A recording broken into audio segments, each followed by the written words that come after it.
존재한 적 없지만 전쟁까지 불러온 상상의 단일체, 범러시아 민족, 잃어버린 왕국을 쫓아 근대 국가의 길을 잃어버린 러시아의 역사. 15세기 후반부터 우크라이나, 벨라루스와의 관계 속에서 자라난 러시아 민족주의와 제국주의의 뿌리를 추적하다. 제국이 정체성이 되어버린 민족, 러시아 민족 만들기 프로젝트가 직면한 독특한 과제. 전후 탈식민주의 시대를 거치며 제국주의는 민족주의와의 결합에서 빠지고 점차 과거의 유물이 되어가는 듯 했다.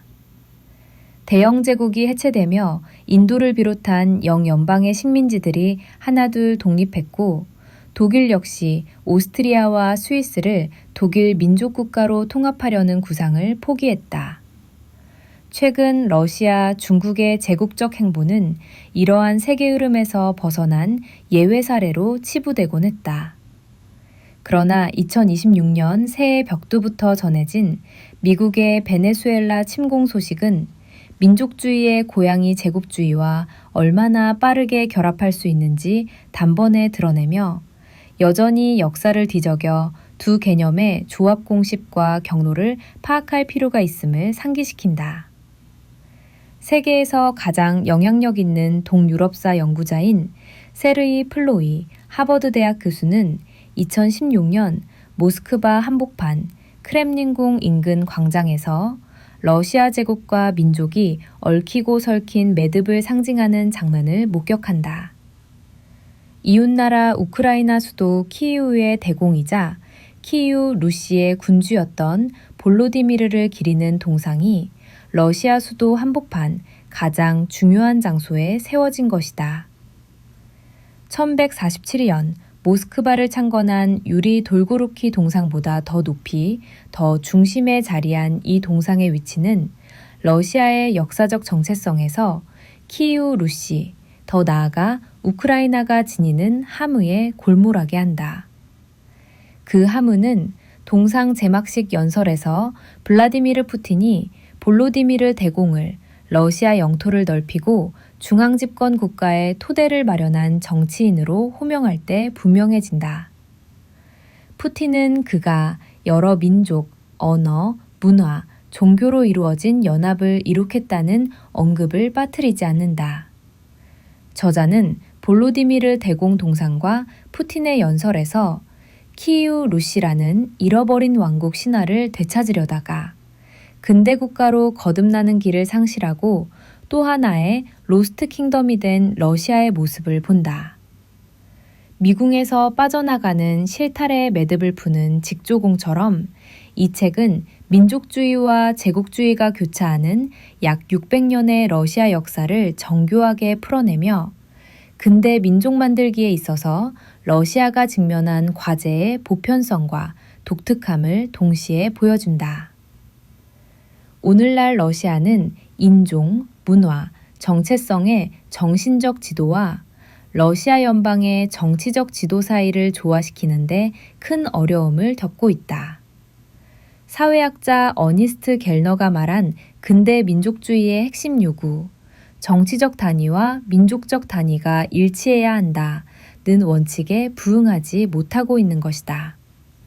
이는 20세기의 제국 해체를 경험한 열강들도 겪었던 보편적 문제다.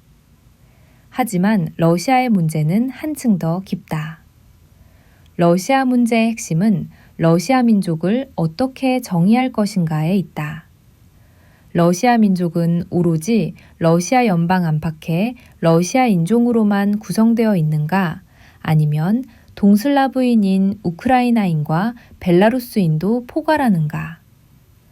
다른 제국들이 피지배민과 국가 기원 신화 및 역사적 뿌리를 공유하지 않았던 것과 달리 하필 러시아는 이를 우크라이나, 벨라루스와 공유해왔다. 영국, 프랑스, 러시아 등 근대 민족의 발명을 다룬 기존 연구들과 이 책이 차별화되는 지점도 러시아 민족의 이러한 조건을 조명하는 데에 있다. 저자는 제도적으로 실제하지 않았던 범러시아 민족이 발명되어 온 역사를 추적한다. 우크라이나인, 벨라루스인, 러시아인으로 구성된 범러시아 민족은 지도에서 찾을 수도 정치적 실체로 구현된 적도 없지만 러시아 정치 문화 엘리트와 대중의 의식 속에는 강력한 현실로 기능해왔다. 이러한 상상의 단일체가 실제 지도 위의 국가들보다 더 큰 정치적 영향력을 발휘할 정도다. 범러시아 민족에 기반한 러시아 제국은 영국 사학자 제프리 호스킹의 표현대로 영국처럼 제국을 소유한 형태가 아니라 제국 그 자체다. 우크라이나와 벨라루스는 영국의 식민지들처럼 본토에서 멀리 떨어져서 수익을 가져다주는 영토가 아니라 이미 러시아 제국 본토의 일부처럼 여겨진다. 러시아는 중국과 더불어 제국의 행보를 보이는 예외 사례가 아니라 제국의 또 다른 유형에 해당하며 이러한 제국의 탈식민화 또한 다른 종류의 과제를 요구한다. 이 책의 서평을 쓴 소련 역사학자 마크 에델이 인용한 중국 사학자 피터 씨, 퍼듀의 탈식민화의 두 유형을 참조해보자. 제국을 소유한 경우 식민지를 버리고 본토 핵심을 보존할 수 있다. 제국 그 자체라면 주변부의 상실은 국가와 사회의 완전한 변형을 의미한다. 소련 해체 이후 러시아는 제국의 매드보다는 잃어버린 왕국이라는 과거 체제의 복원을 추구했다. 그 결과는 2014년 크림반도 합병과 우크라이나 동남부 침공, 그리고 2022년 우크라이나와의 전면전 돌입으로 이어졌다. 저자는 책 말미에서 러시아가 포스트 제국 세계의 요구에 맞춰 영국과 독일 등 제국처럼 러시아 연방의 국경 안에서 근대적 시민국가를 형성하기를 촉구하고 그렇지 않으면 새로운 냉전 혹은 이보다 더 끔찍한 상황이 올 수도 있다고 경고한다. 출간 후 9년이 지난 오늘날의 현실은 새로운 냉전 체제일까? 아니면 이미 더 끔찍한 국면에 접어든 걸까? 확실한 건 제국을 뺀 민족 개념을 새롭게 상상해야 한다는 점. 여기에는 국가와 사회의 완전한 변혁이 수반될 것이라는 점이다.